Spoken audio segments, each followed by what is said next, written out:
আমি খুব সাধারণ বাড়ির খুব সাধারণ মেয়ে। আমি একজন থার্ড ইয়ারের কলেজ স্টুডেন্ট। আমার অন্যায় এটা যে আমি অভয়ার বিচার চেয়ে রাস্তায় নেমেছি। আমি একটা হোয়াটসঅ্যাপ গ্রুপে চ্যাটিং করেছিলাম, কিছু কথাবার্তা বলেছিলাম।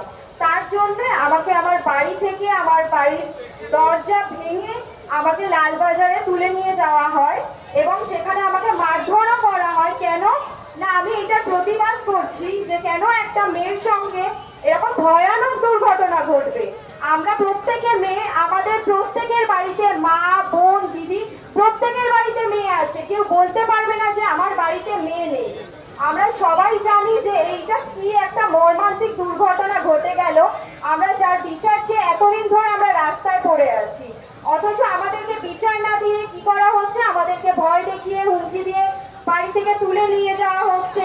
রোজ রোজ আমার বাড়িতে এসে ভাঙচুর করা হচ্ছে, আমার বাড়ির তল্লাশি করা হচ্ছে। আমার তো এমন কোনো অপরাধ নেই যে যার জন্য আমার বাড়ি তল্লাশি করতে হচ্ছে। আমার বাড়ির লোকে হ্যারাসমেন্ট করছে। আমি চাই না আর কারোর সাথে এইরকম কোনো ঘটনা হোক। তার জন্য আমরা লড়াইয়ে নেমেছি। আমাদেরকে ভয় দেখিয়ে থামানো যাবে না। আমি আগেও লড়েছি, আমি এখনো লড়ছি, আমি ভবিষ্যতেও লড়বো।